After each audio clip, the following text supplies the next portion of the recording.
Binti Abu Bakar. Hari ini saya mahu kongsi kepada anda semua tentang kesalahan calon ketika temuduga dan strategi untuk menjawab soalan ketika temuduga. Terdapat beberapa kesalahan yang sering calon lakukan ketika temuduga. Akan tetapi, hari ini saya akan terangkan 3 kesalahan yang calon lakukan ketika temuduga. Kesalahan calon yang pertama adalah lewat hadir ke temuduga. Sebagai seorang calon, kita perlu hadir awal sekurang-kurangnya sejam lebih awal dari masa yang ditetapkan. Kita perlu bijak dalam menguruskan dan menganggarkan masa yang sesuai supaya tidak kelewatan. Disebabkan oleh kecuaian kita dalam menguruskan masa dan lewat dalam temuduga boleh menjadikan petanda buruk serta kurang baik jika dilihat dan dinilai oleh penemuduga. Oleh disebabkan itu, boleh menyebabkan kita gagal dalam temuduga tersebut. Kesalahan yang kedua ialah penampilan yang tidak kemas. Untuk hadir ke temuduga, tidak lagi seperti dahulu di mana calon terpaksa memakai suit lengkap beserta tali leher. Kini tidak lagi. Calon boleh hadir tanpa memakai suit lengkap, akan tetapi perlu berpakaian kemas. Sebagai contoh, calon lelaki boleh hanya memakai kemeja tanpa suit lengkap, tetapi haruslah kemas dan teratur. Manakala calon perempuan juga boleh memakai makeup untuk lebih menarik dan mempunyai keyakinan diri semasa temuduga dilaksanakan. Jika kita hadir ke temuduga dengan berpakaian kemas, ini menunjukkan atau mencerminkan diri kita seorang yang berdisiplin, kemas, teratur, menepati masa dan tersusun ketika membuat kerja.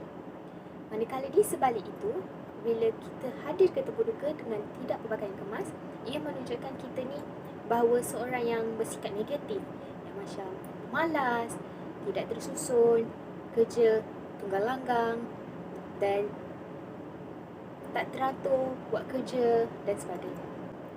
Kesalahan yang ketiga dan yang terakhir ialah tidak mempunyai persediaan. Tidak bersedia ni maksudnya kita tidak mempunyai persiapan diri dari segi penampilan, soalan yang diajukan dan juga cara percakapan kita dengan penemuduga. Sebagai seorang calon, bukan hanya mempunyai keterampilan yang menarik, tetapi mempunyai sikap percaya diri ataupun confident ketika sesi temuduga. Sekiranya kita mempunyai confident ataupun percaya diri tetapi tidak mempunyai persediaan, tidak guna juga. Disebabkan itu, calon perlu mempunyai persediaan diri sekiranya penemuduga bertanya soalan secara random, di mana penemuduga mahu melihat cara kita menjawab soalan ataupun kita bersedia untuk menjawab soalan yang diberikan. Yang seterusnya ialah strategi menjawab soalan ketika temuduga. Strategi yang pertama ialah ambil masa sebelum menjawab. Untuk menjawab soalan terlebih dahulu, kita hendaklah memahami soalan yang ditujukan bagi memudahkan untuk berfikir. Dalam mengambil masa untuk berfikir, kita perlu elak berlakunya keadaan sunyi.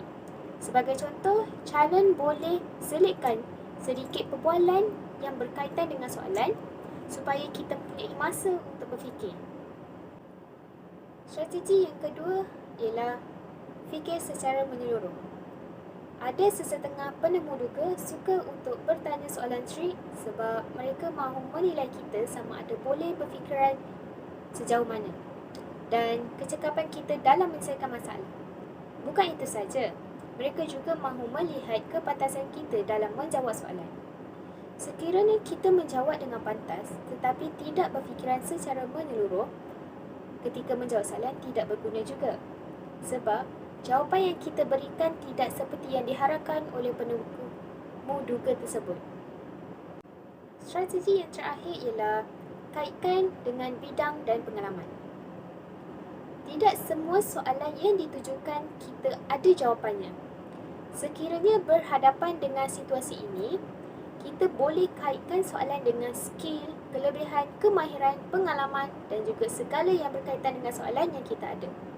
Sekurang-kurangnya, kita ada usaha untuk menjawab soalan yang ditujukan daripada terus berkata tidak tahu tanpa ada usaha untuk menjawab soalan tersebut. Okey, itu saja daripada saya. Penerangan kesalahan calon ketika temu duga dan juga strategi untuk menjawab soalan temu duga. Sekian, terima kasih.